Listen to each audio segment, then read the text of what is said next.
के YouTube channel पे आपका सभी का स्वागत है। मैं सुभाष जयपाल आपका एक बार पुनः स्वागत करता हूं। दोस्तों, कल आपका टेस्ट भी है जिसका टाइम मैंने बता दिया है। कल का जो टेस्ट होगा वो 12 से PM टू 2 PM, दोबारा से मैं रिपीट कर रहा हूं उसको, थोड़ी सी बात 12 टू 2 PM के बीच होगा। उनकी इमेज लिस्ट बनेगी जो 12 से 2 PM के बीच में क्या देंगे, टेस्ट देंगे। दूसरी बात, आपकी टेक्निकल कोचिंग क्लासेस का जो YouTube चैनल है उसकी कम्युनिटी के अंदर 12 बजे टेस्ट की लिंक को डाल दिया जाएगा और आप वहां पर जाके टेस्ट को अटेम्प्ट कर सकते हैं। ठीक है दोस्तों, तो सभी टेस्ट दें, जितना सिलेबस आपका हो चुका डिस्क्रिमिनेटर तक, वहां तक आपके टॉपिक आएंगे, सभी तैयारी करें और नेक्स्ट टेस्ट तक आप इस टॉपिक की विशेष तैयारी रखें। अब देखो दोस्तों, आज का जो अपना टॉपिक चल रहा था वो चल रहा था डीसी जनित्र। क्या चल रहा था?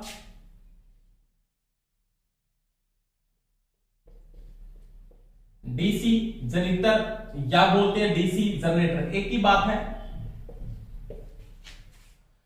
जिसमें कल अपने जो टॉपिक पढ़ा था ना, वो क्या पढ़ा था, इसका 21 समीकरण पढ़ लिया था।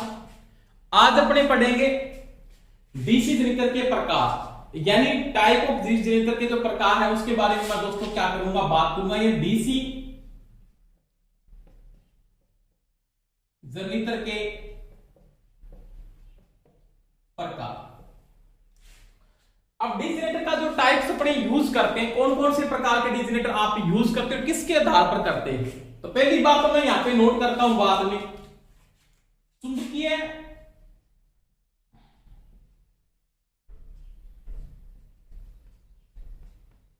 क्षेत्र के आधार पर डीसी जनित्र के प्रकार, ये दोस्तों आपको पता होना चाहिए। चुंबकीय क्षेत्र के आधार पर डीसी जनरेटर कितने प्रकार का यूज होता है, कितने प्रकार का यूज होता है दोस्तों बताओ। तो चुंबकीय क्षेत्र के आधार पर जो आपके डीसी जनरेटर के जो प्रकार है वो 2 प्रकार के आपके यूज होते हैं। कौन कौन से जो यूज होते हैं वो आपको पता होना चाहिए। पहला आता है, इसका जो पहला टाइप है वो कौन सा है, स्थायी चुंबक। यानी आपके पास इसकी जो फील्ड वाइंडिंग है उसमें क्या होगा, स्थायी चुंबकीय क्षेत्र, या इसको बोल सकते हो स्थायी चुंबकीय क्षेत्र प्रकार का डीसी जनित्र। एक नंबर तो इसका ये पार्ट है, यानी कहने का मतलब ये होता है जिसके फील्ड वाइंडिंग के अंदर, यानी मैग्नेट बनाने के लिए, मैग्नेटिक फील्ड बनाने के लिए जिसके चुंबक में वहां पे स्थायी चुंबक का उपयोग होता है। किस चुंबक का? स्थायी, यानी फिक्स चुंबक है। मैग्नेट में क्या है, स्थायी चुंबक का वहां पे उपयोग होता है, तो वह होता है स्थायी चुंबकीय प्रकार का डीसी जनित्र। और 2 नंबर होता है विद्युत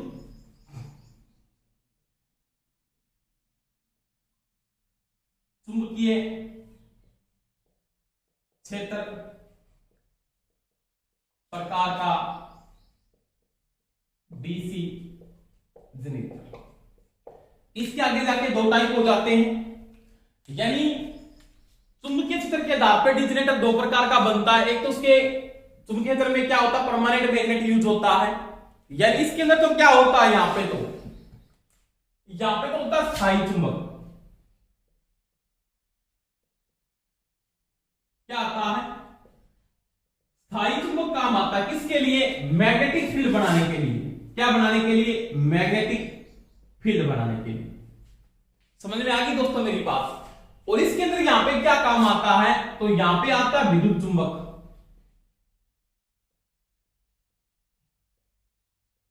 किसके लिए? मैग्नेटिक फील्ड बनाने के लिए। और विद्युत चुंबक में जो सप्लाई होगी यहां पे हमेशा ही वो कौन सी काम आएगी, डीसी। कौन सप्लाई काम लेंगे, डीसी। ये भी थोड़ा ध्यान रख लेना, क्योंकि फील्ड वाइंडिंग में यहां पे जो सप्लाई का उपयोग किया जाएगा वो हमेशा ही कौन सी होगी, डीसी सप्लाई का उपयोग किया जाएगा। एक्साइटेशन जो करंट होता है वो हमेशा ही कौन सा होता है, डीसी ही होता है। कौन सा होता है, डीसी।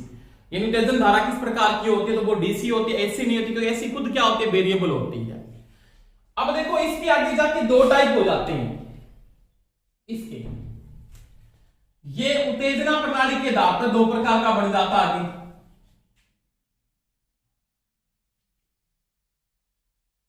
कौन कौन सा, एक तो इसका प्रकार होता है वो होता है पृथक उत्तेजित डीसी जनित, और इसका एक प्रकार और होता है सवय उत्तेजित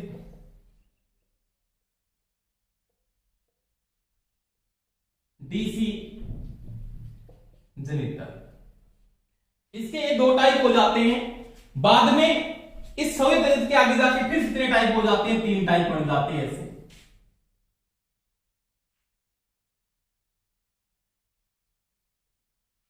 कौन कौन से, इसका एक जनरेटर तो बन जाता है श्रेणी जनितर। कौन सा, श्रेणी। एक बन जाता है षड जनितर, और एक बन जाता है यौगिक जनितर। इसको कंपाउंड कहते हैं इसमें, यौगिक जनितर। आगे यौगिक के भी पार्ट होते हैं, दो वो पढ़ेंगे, आगे बात करेंगे अपने। तो नॉर्मल सी बात है कि डिस्क्रिमिनेटर की मैं प्रकार की बात करता हूं, अगर वो अपने को यहाँ पे प्रश्न ये पूछ लेता, पहला प्रश्न तो वो यहाँ पे अपने को ये पूछ सकता है कि चुंबकीय क्षेत्र के आधार पर डिस्क्रिमिनेटर कितने प्रकार का होता है, तो वो दो प्रकार के होते हैं। कौन कौन से, स्थायी चुंबकीय क्षेत्र प्रकार का डिस्क्रिमिनेटर और एक विद्युत चुंबकीय क्षेत्र प्रकार का डिस्क्रिमिनेटर।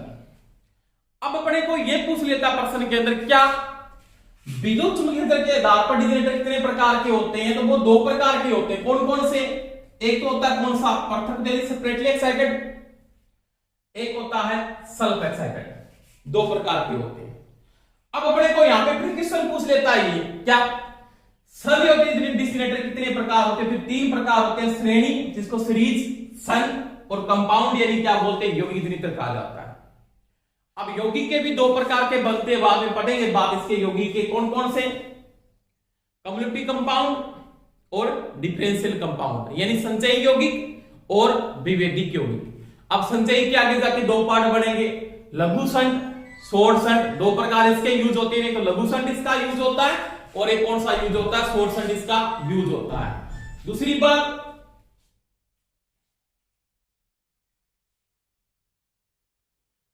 तो दोस्तों यहां पे अपने को तीन चार प्रश्न पूछ सकता है, अपने को तीन चार प्रश्नों का यहाँ पे डिटेल से पता होना चाहिए।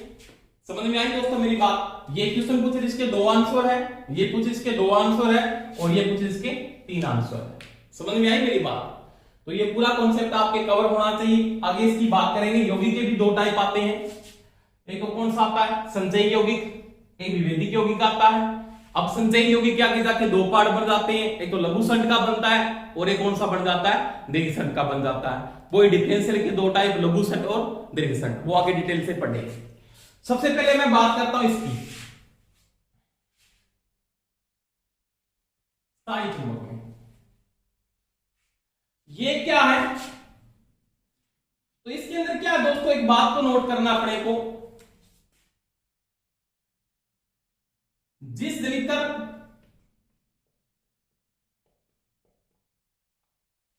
के चुंबकीय क्षेत्र में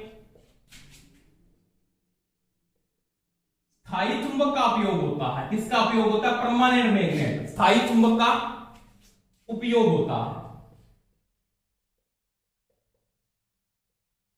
समझ में आई मेरी बात। पहले डिसीजन तो इसमें ये चीज का ध्यान रखना है कि इसकी फील्ड वाइंडिंग के अंदर अपन जो चुंबकीय क्षेत्र बनाएंगे उसकी फील्ड वाइंडिंग में स्थायी चुंबक का उपयोग होता है, ये परमानेंट मैग्नेट का उपयोग करते हैं आप, ठीक है। और इनका उपयोग, इस जनरेटर का जो उपयोग है ना, इसका उपयोग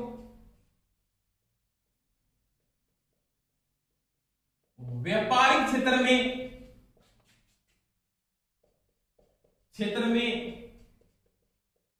नगण्य है। यानी आप इसको पैदा करने के बाद ज्यादा इसको यूज नहीं करते हो, ज्यादा इसका उपयोग नहीं किया जाता है, व्यापारिक क्षेत्र में इसका उपयोग आप नहीं करते। ज्यादा इसका उपयोग कहां पे करते, ध्यान रखना इसका जो उपयोग आजकल बहुत ज्यादा वैसे तो हो रहा, आपको पता होना चाहिए। यानी उपयोग इसका कहां पे हो रहा है, तो उपयोग में एक चीज का ध्यान रख लेना,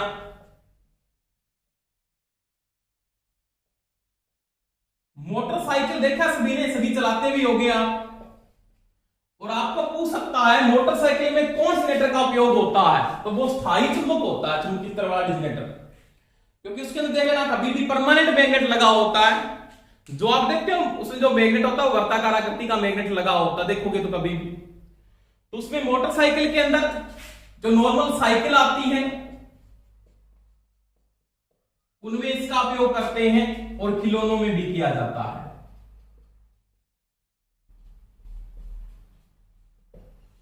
समझ में आ गई दोस्तों मेरी बात। तो यहां पे दो बातों का नॉर्मल पर्सन अपने को ध्यान रखना है कि मोटरसाइकिल के अंदर कौन जनरेटर का उपयोग किया जाता है, साइकिल में और खिलौनों में नॉर्मली अपने जो यूज करते हैं वो किस जनरेटर का उपयोग किया जाता है, वो स्थायी चुंबकीय प्रकार के डीसी जनरेटर का अपने क्या करते हैं, उपयोग करते हैं।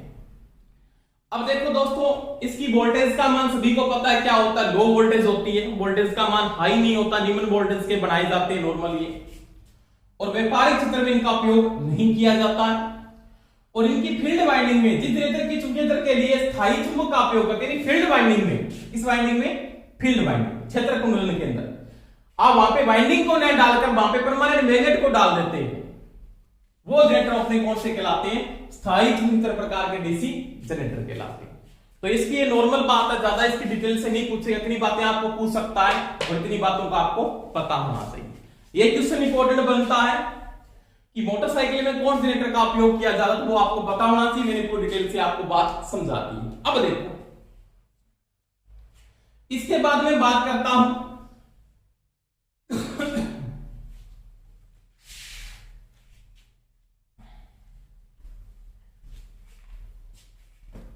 किसकी, कि विद्युत चुंबकीय क्षेत्र के आधार पर विद्युत चुंबकीय डीसी जनरेटर। समझ में आ गई मेरी बात। ये क्या है, तो जिन जनरेटरों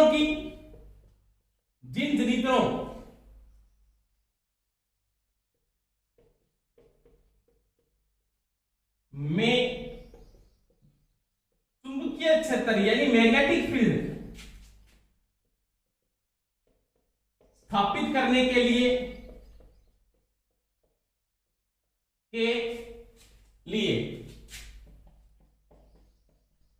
विद्युत चुंबक का उपयोग होता है, विद्युत चुंबक का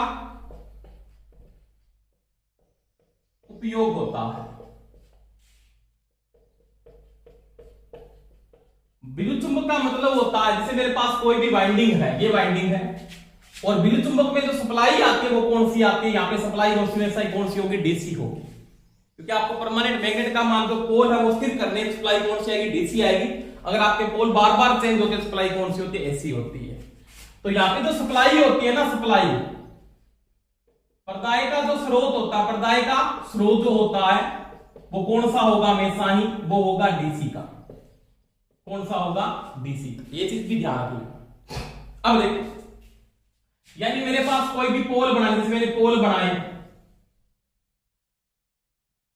तो यहां पे मैं सप्लाई जो दे रहा हूं इनको सप्लाई के साथ जोड़ देते, तो मैंने बैटरी के साथ जोड़ दिया, चाहे छोटा डी जनरेटर का लगा दिया यहां पे। तो यहां पे मैंने पोल बनाने के लिए एन और एस मैंने यहां पे जो पोल बनाए हैं, तो पोल बनाने के लिए मैंने यहां पे कौन सप्लाई का उपयोग किया, विद्युत सप्लाई का उपयोग किया है। कौन सप्लाई का उपयोग किया है, विद्युत सप्लाई का। समझ में आ गई मेरी बात। तो वो जनरेटर कौन से कहलाते हैं, विद्युत चुंबकीय प्रकार के डीसी जनरेटर कहलाते हैं।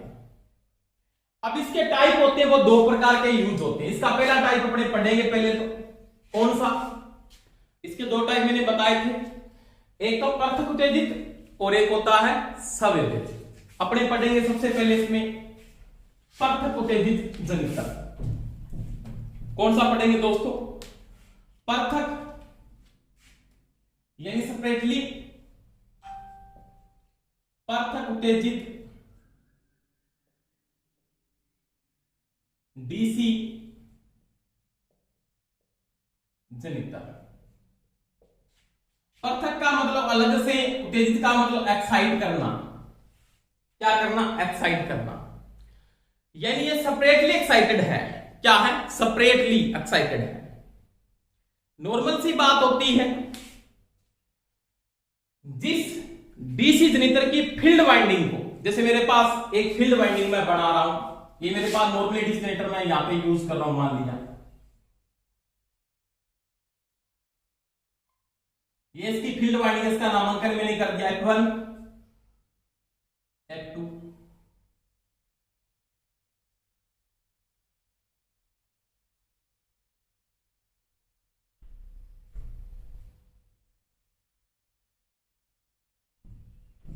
ये इसकी फील्ड वाइंडिंग है, और ये यहां पे क्या, इसका आर्मेचर है, मान लीजिए ये आर्मेचर है।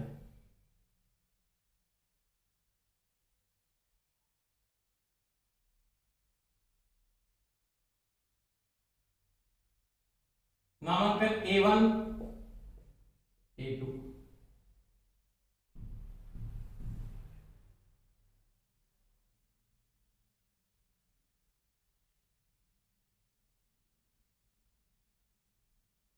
ये मैंने कोई भार यानी लोड जोड़ दिया, रेजिस्टेंस मान लो, या यहां पे मान लो लोड है ये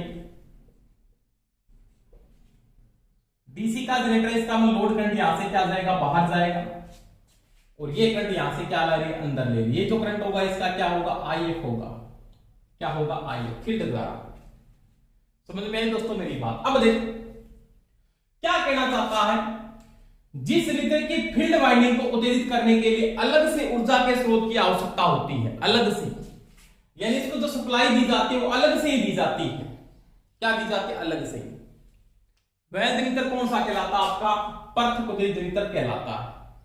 इसका प्रश्न एक बार कई बार यह प्रश्न आता है, कौन सा ऐसा जनरेटर है डीसी का जो बिना अवशिष्ट चुंबकता विद्युत बल पैदा कर सकता है। ऑप्शन देता है सीरीज, शंट, यौगिक, और चौथा ऑप्शन कौन सा देता है, पृथक उत्तेजित। तो ये ऑप्शन बिल्कुल राइट होता है, क्योंकि इसमें अवशिष्ट चुंबकत्व की कोई आवश्यकता नहीं है, क्योंकि आपने डीसी का स्रोत यहां पे जोड़ रखा है। तो जैसे इसमें धारा फ्लो होगी, जैसे मैंने यहां पे स्विच लगा दिया, मान लिया इसके साथ यहां पे स्विच को जोड़ दिया, समझ में आ गई मेरी बात। जैसे यहां पे क्या होगी, धारा फ्लो होगी, तो धारा फ्लो होते ही क्या करेगा, मैग्नेटिक फील्ड बनाएगा, और मैग्नेटिक फील्ड के बीच में जब आर्मेचर को आप क्या करोगे, रोटेट करोगे। रोटेट का मतलब घुमाने के लिए अपने किसका उपयोग करते हो, घुमाने के लिए किसका उपयोग करते हो, मूल गति उत्पादक के अंतर, जिसको बोलते हैं प्राइम मूवर की आवश्यकता होगी।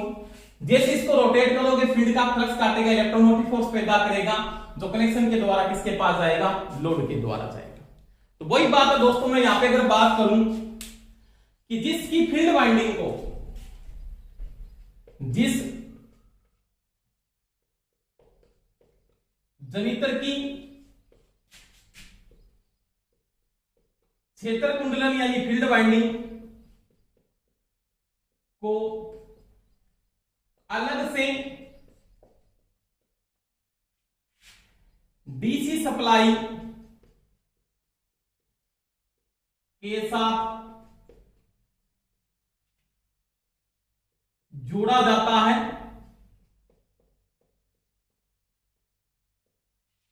जोड़ा जाता है, और अलग से डीसी स्रोत की आवश्यकता होती है, डीसी स्रोत की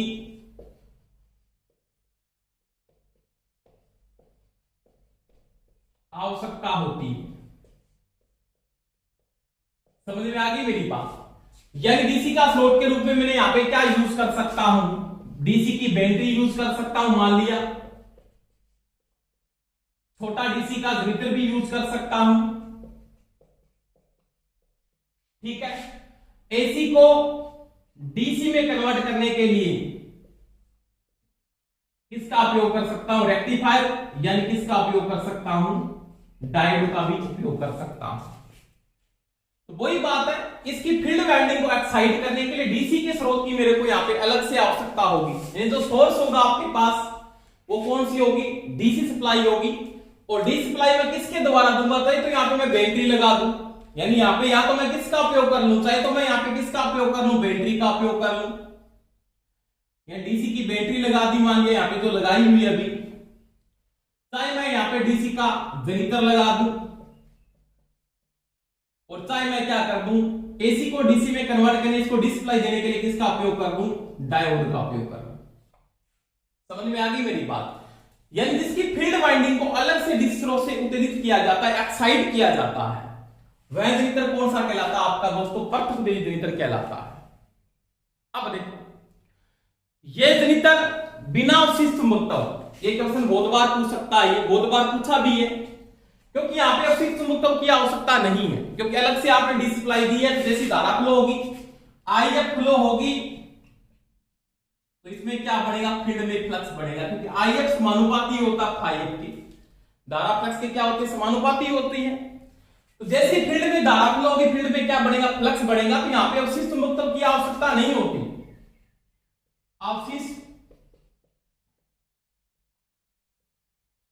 चुंबकत्व की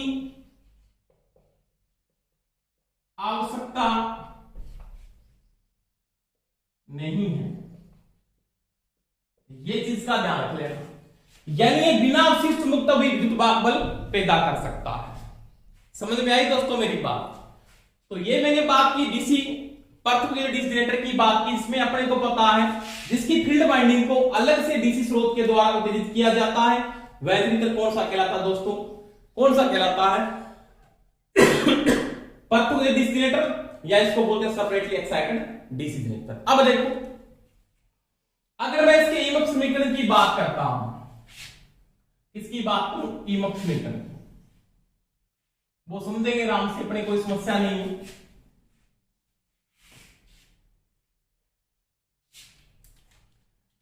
देखो इसका जो ईएमएफ समीकरण है ना, ईबी,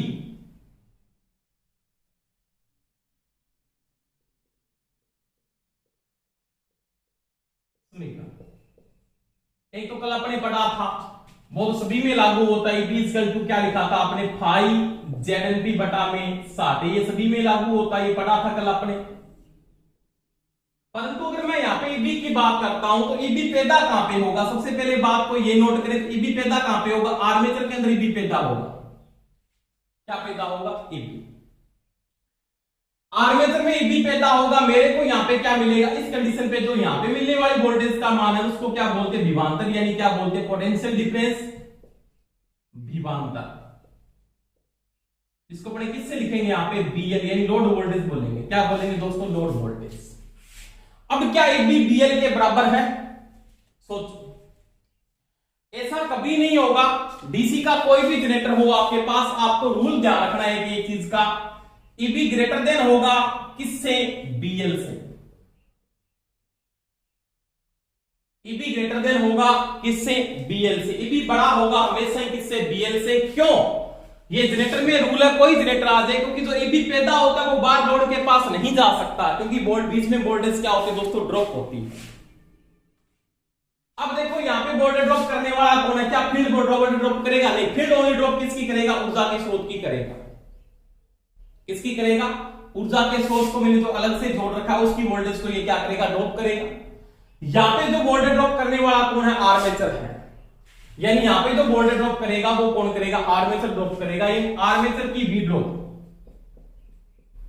आर्मेचर वी ड्रॉप किसके बराबर है, जो मैंने कल समझाया था, आईए इंटू क्या होता है, आरए होता है, आईए इंटू आरए।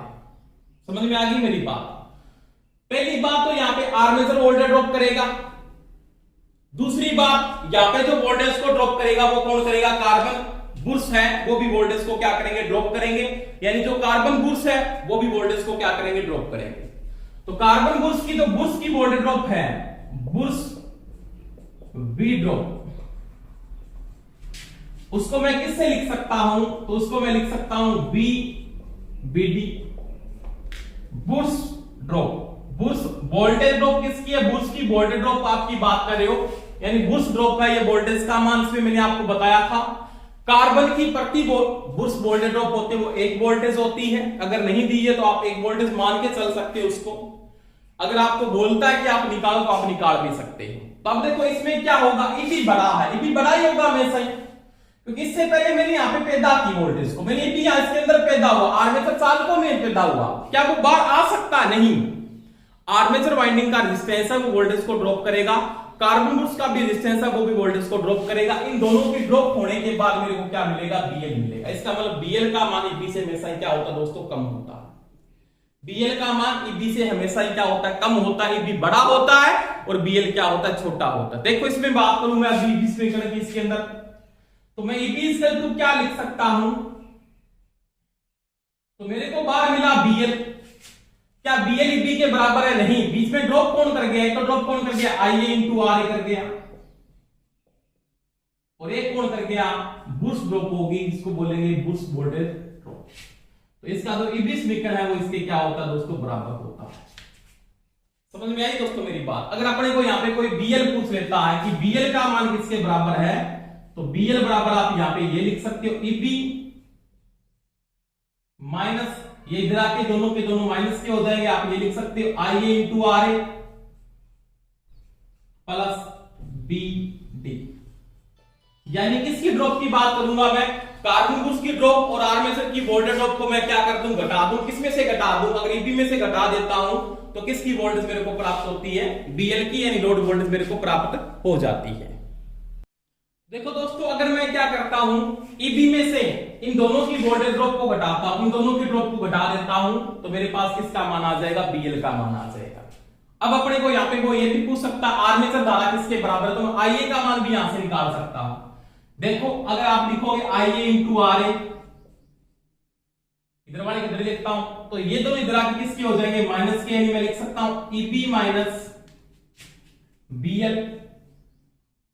समझ में आ गई मेरे पास? प्लस में आप यहाँ पे बीडी को अगर अंदर रखते हो, सॉरी बुश की वोल्टेज ड्रॉप को आप अंदर रखते हो यहाँ पे, इसको ब्रैकेट में बंद कर लो, और बटा में क्या हो जाएगा? आर एस के गुणा में इसके किस में आ जाएगा? ये भाग में आ जाएगा, बटा में आर। यानी आईए इक्वल टू ईबी, ईबी इधर था, बी इधर आके किसका हो गया? माइनस का, ये भी किसका हो जाएगा? माइनस का। जब आप ब्रैकेट खोलोगे तो माइनस का हो जाएगा ये, यानी इसको मैं ये भी लिख सकता हूं, कोई समस्या आ रही है तो आप ये भी लिख सकते हो, EB minus BL minus brush voltage drop बटा में आर। तो ये भी इसके क्या होता है दोस्तों? आईए के बराबर होता है। तो ये मैंने इसके ईएमएफ समीकरण की बात की। इसका ईएमएफ समीकरण इसके क्या होता है? बराबर होता है। यहाँ पे फील्ड के साथ इसका कोई संबंध नहीं है। फील्ड के साथ इसका यह संबंध है कि फील्ड वाइंडिंग की धारा बढ़ाकर आप फ्लक्स का मान बढ़ा सकते हैं, और जब फ्लक्स का मान बढ़ेगा तो वोल्टेज का मान भी क्या होगा? बढ़ेगा। जब गति आपकी क्या होगी? स्थिर होती है। जैसे नॉर्मल मैं बात करूं, अगर ये आपके पास क्या है? EB equal to phi Z N P बटा में 60 ए है। अगर आपको कोई ये पूछ लेता है कि डीसी जनरेटर अगर रनिंग अवस्था में है, गतिशील अवस्था में है, जैसे मैं बात करूं नॉर्मल, ईबी फ्लक्स के समानुपाती है, चालकों की संख्या के समानुपाती है, गति के समानुपाती है, और पोल के भी क्या है? समानुपाती है। समझ में आई दोस्तों मेरी बात? अगर अपने को कोई यहां पे ये बात पूछ लेता है, क्या अगर मैं फ्लक्स को बढ़ाऊं तो ईबी का मान बढ़ेगा, चालकों की संख्या बढ़ाऊं तो ईबी का मान बढ़ेगा, गति बढ़ाऊं तो भी ईबी का मान बढ़ेगा, और पी का मान बढ़ाऊं तो भी ईबी का मान दोस्तों क्या होगा? बढ़ेगा। किसका मान बढ़ेगा? अगर मैं पोलों की संख्या यहां पे बढ़ा रहा हूं तो भी ईबी का मान क्या होगा? बढ़ेगा। यानी ऊपर वाले आपके पास ये जो चारों हैं वो ईबी के समानुपाती है, परंतु ईबी एक ही चीज के समांतर पथों के क्या होता है? विलोमानुपाती होता है। समांतर पथों के क्या? ये विलोमानुपाती, इन सभी के क्या है? समानुपाती है। परंतु अगर अपने को यह बोलता है कि जनरेटर आपके पास किस अवस्था में? रनिंग अवस्था में पाया जाता है। रनिंग अवस्था का मतलब गतिशील अवस्था में है, और ईबी का मान बदलना है। तो रनिंग अवस्था में आर्मेचर में आप न तो नए चालक डाल सकते, न समांतर पथ चेंज कर सकते, न आप पोल चेंज कर सकते। अगर रनिंग अवस्था में है तो ईबी को बदलने के लिए आप किसको चेंजिंग करोगे? तो ईबी बराबर आपके पास क्या है? फाई एन, ये दो मैं अलग से लिख देता हूं, और यहां पे क्या? जेडपी बटा में 60 ए। ये तो कांस्टेंट वैल्यू है, ये तो स्थिर है, ये चेंज नहीं हो गया। अब आप फ्लक्स को और गति को बदलकर ही ईबी को बदल सकते हो। अगर फ्लक्स का मान बढ़ाओगे तो ईबी का मान बढ़ेगा, और गति का मान भी बढ़ाओगे तो ईबी का मान दोस्तों क्या होगा, बढ़ेगा। तो गतिशील अवस्था में दोनों के मान में चेंजिंग आती है। गति के समानुपाती गति बढ़ने पे बी का मान बढ़ेगा, फ्लक्स बढ़ने पे बी का मान बढ़ता है। समझ में आ गई दोस्तों। परंतु अगर वो कांस्टेंट है, स्टार्टिंग अवस्था में कांस्टेंट स्थिर है, तो मेरे पास ये सभी क्या है, चारों समानुपाती, और ये इसके क्या है, विलोमानुपाती। अपने को प्रश्न ये भी पूछ सकता है कि बेग का मान किसके विलोमानुपाती है, तो समांतर पथों की संख्या के विलोमानुपाती है। किसके समानुपाती है, फ्लक्स के, चालकों की संख्या के, गति के और पोलों की संख्या के, ये समानुपाती है। परंतु रनिंग अवस्था में अगर ईबी को चेंज करना है, गतिशील अवस्था में अगर ईबी को चेंज करना है, तो फ्लक्स और गति का मान ही बदलकर आप इसका मान बदल सकते हैं। समझ में आई दोस्तों मेरी बात। तो ये जो जनरेटर है ना, वो आपके पास कौन सा है, पृथक उत्तेजित जनरेटर है। इसका जो उपयोग नॉर्मली आप उपयोग करते हो ना, इसका जो उपयोग किया जाता है उसकी मैं बात करता हूं, उपयोग।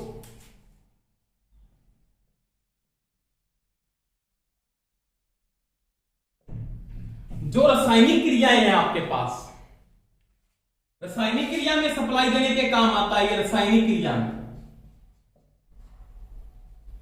जैसे आप धातु शोधन हो गया,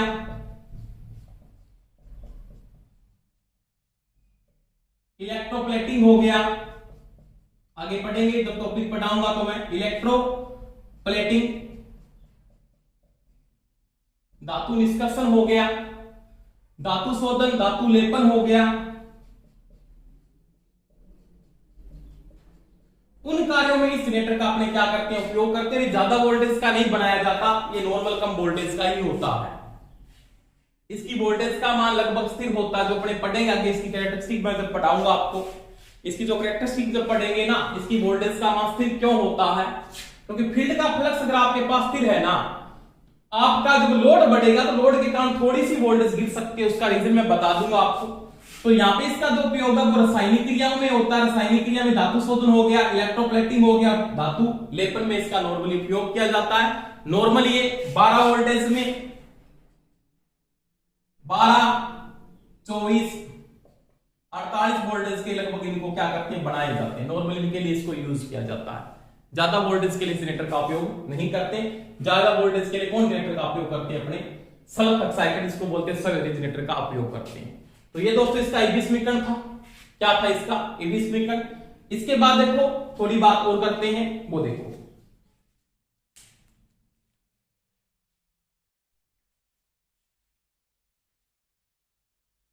इसके बाद देखो दोस्तों, अगर मैं बात करता हूं,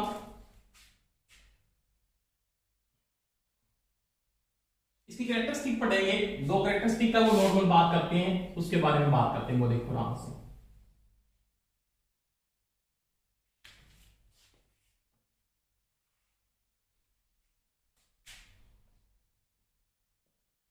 पृथक उत्तेजित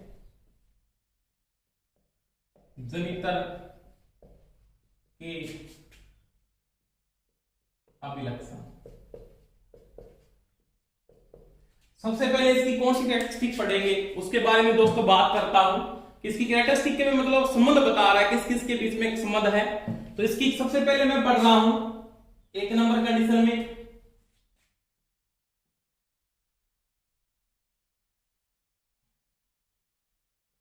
चुंबकीय अभिलक्षण।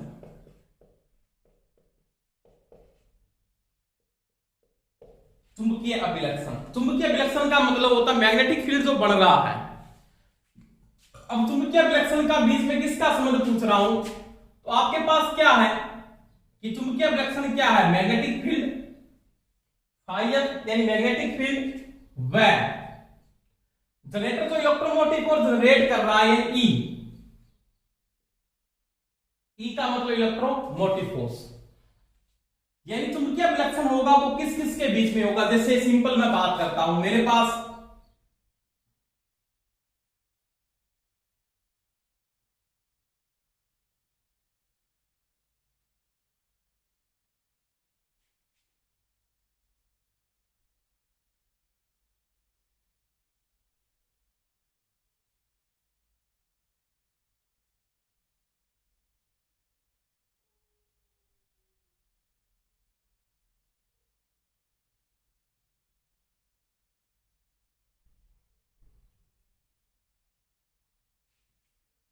यहाँ पे मैं इस प्रकार डीसी के जनरेटर को बढ़ा रहा हूं, या डीसी के जनरेटर को बढ़ाने के बाद इसकी फील्ड वाइंडिंग को मैं यहाँ पे क्या प्रदान कर रहा हूं, वोल्टेज को प्रदान कर रहा हूं।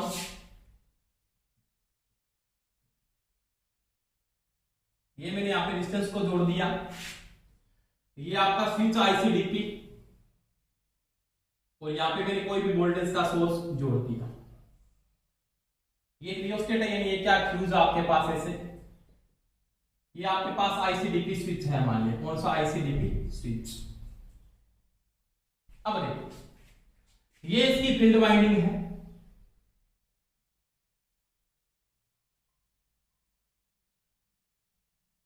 कौन सी वाइंडिंग है, फील्ड वाइंडिंग।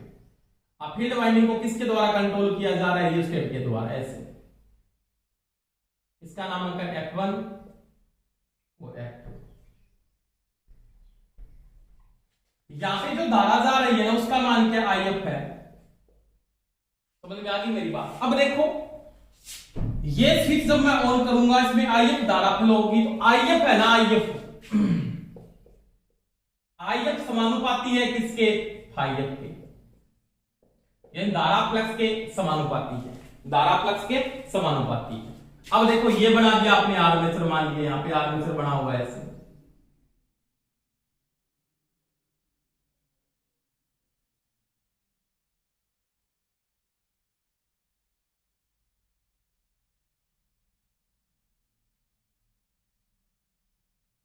और यहां पे कोई भी आपने एक लोड जोड़ दिया,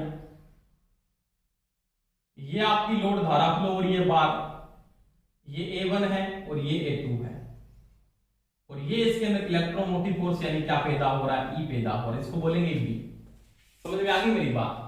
अब देखो इसकी जो कैरेक्टरिस्टिक की मैं अगर बात करता हूं, इसके चुंबकीय विलक्षण की बात करूं, तो चुंबकीय विलक्षण में क्या होगा कि EP इक्वल टू आपने पढ़ा है फाई ZNP बटा में 60 है, क्या है 60 है। अगर आप फील्ड का फ्लक्स बढ़ाते हैं, अब फील्ड का फ्लक्स कैसे बढ़ेगा, जब फील्ड का फ्लक्स अपने को पूछ सकता चुंबकीय विलक्षण किसके बीच में होता है ना, तो वो IF फाइफ और E के बीच होता है, के बीच खींचा जाएगा। समझ में आ गई दोस्तों मेरी बात। अब देखो जब मैं फील्ड की धारा बढ़ाऊंगा IF का मान बढ़ेगा, रियोस्टेट के द्वारा धारा को कंट्रोल कर रहा हूं, इसका मान बढ़ाऊंगा तो फील्ड का क्या बढ़ेगा, फ्लक्स बढ़ेगा। उसमें इसकी गति क्या है, स्थिर है, गति क्या है, कांस्टेंट है, यानी जो n का मान है ना वो यहां पे आपके पास क्या है, स्थिर है। यानी आप ये लिख सकते हो EP इक्वल टू मैं ये लिख सकता हूं फाइव इंटू में लिख सकता हूं ZNP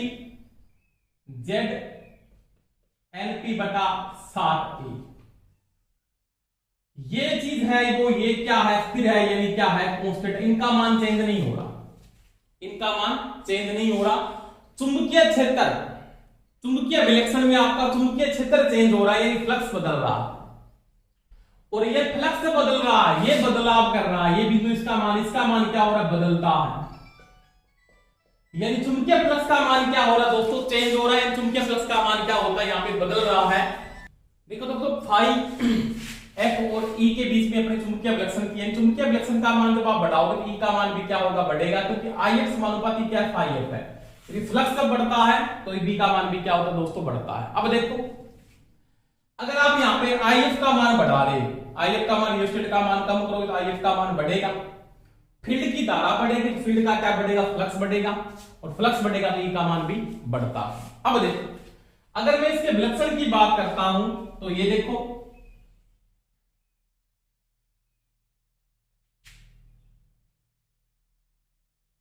ये इसका वो पॉइंट है, यहां पे मेरे पास क्या है, ये जो कंडीशन चल रही है ये तो इलेक्ट्रोमोटिव फोर्स की कंडीशन है, और एक में आप किसका मान बढ़ा रहे हो, मैं किसका मान बढ़ा रहा हूं, तो यहां पे तो आपने ये लिख दिया इलेक्ट्रोमोटिव फोर्स, और यहां पे आपने किसका मान बढ़ा दिया, IF का मान बढ़ाया।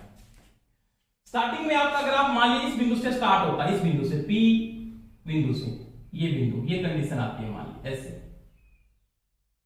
रीजन क्या है, अवशिष्ट चुंबकत्व के कारण, यदि स्विच आपका स्टार्टिंग के समय मान लिया यहाँ पे ऑफ है, तो ये अवशिष्ट चुंबकत्व के कारण इसमें इलेक्ट्रोमोटिव फोर्स पैदा होगा, तो उसकी वैल्यू मान लिया मेरे पास क्या है, OP है, अवशिष्ट चुंबकत्व वोल्टेज। OP, ये हमारी। अब देखो, अब आपने स्विच को ऑन कर दिया, कितनी भी हो सकती है, मान 10 वोल्ट 5 वोल्ट कितनी भी हो सकते हैं, कोई फिक्स नहीं है ये। अब आपने इस स्विच को ऑन किया, आपने IF का मान बढ़ाया। जब आपने IF का मान बढ़ाया तो मेरे पास जब IF का मान दोस्तों बढ़ेगा ना, IF का मान क्या होगा, बढ़ेगा। तो IF समानुपाती किसके है, FIF के, तो FIF का मान भी क्या होगा, बढ़ेगा। FIF का मान भी क्या होगा दोस्तों, बढ़ेगा।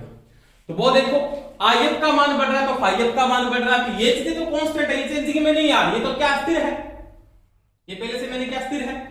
फ्लक्स बदलता है, फ्लक्स का मान जब बढ़ता है तो EB का मान भी क्या होगा, बढ़ता है, इलेक्ट्रोमोटिव फोर्स क्या होगा, बढ़ेगा।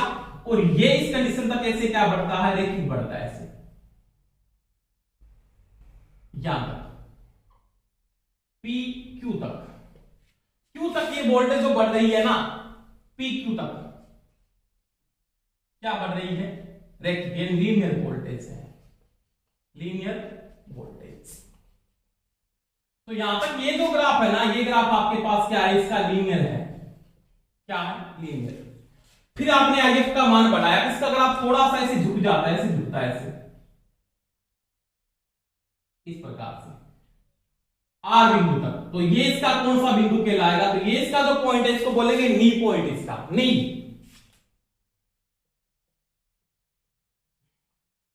तो यहां पे आपके पास कौन सी वोल्टेज आ रही है, तो ये जो QR वोल्टेज है ना, इसकी नी वोल्टेज है,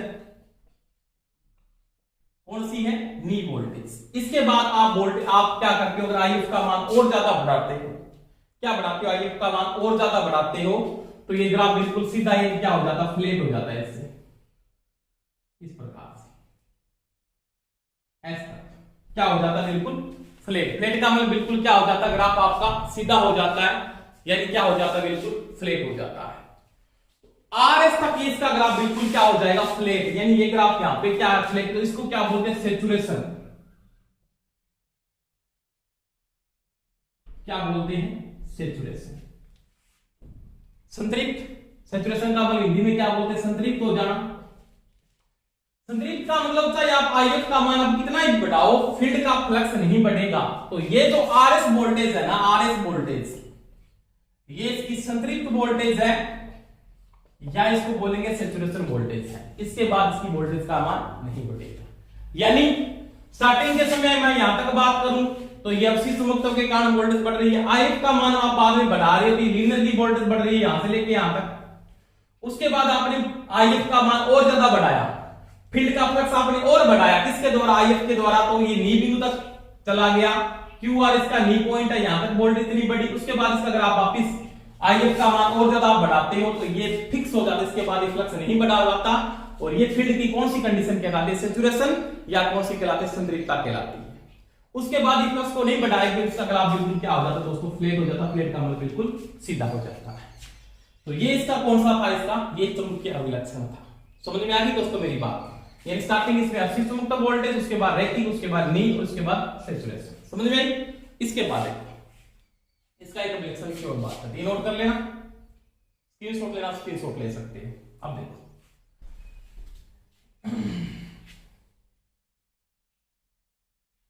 अब आपने क्या कर दिया, IF के द्वारा वोल्टेज का मान मैक्सिमम ले लिया। तो अब क्या कर रहा हूं मैं, 2 नंबर अभिलक्षण इसका पढ़ रहा हूं, लोड वोल्टेज व लोड करंट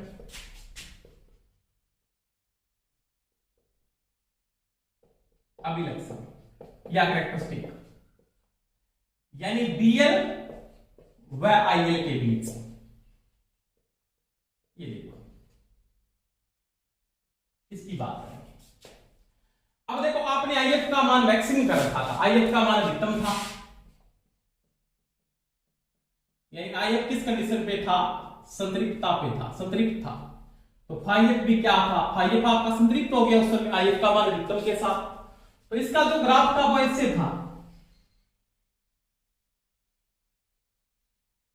यानी आपने IF का मान क्या कर दिया, मैक्सिमम कर दिया। तो यहां पे मैं जो ग्राफ खींच रहा हूं वो BL और किसके बीच में खींच रहा हूं, IL के बीच। अब देखो अब यहां पे जो IL है ना, पहली बात IL का जो मान है वो किसके बराबर है दोस्तों, वो IA के बराबर है। आर्मेचर धारा लोड धारा के क्या बराबर है, क्योंकि दोनों किस क्रम में है, श्रेणी क्रम में। पहली बात तो ये, तो क्योंकि यहां से आई निकल रहा है ना, और आई का मान किसके बराबर है, IL के बराबर है।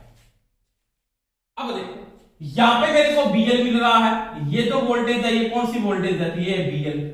अब मैंने आपको बताया था यहां पे EB ग्रेटर देन होगा किससे, BL से, और BL बराबर मैंने समीकरण में आपको समझाया था EB माइनस क्या होगा, IA इंटू RA, और साथ में किसकी ड्रॉप घटा देंगे, कार्बन उसकी वोल्टेज ड्रॉप को। अब देखो, अब अगर आप लोड बढ़ाओगे तो लोड के साथ क्या बढ़ेगी, लोड धारा बढ़ेगी।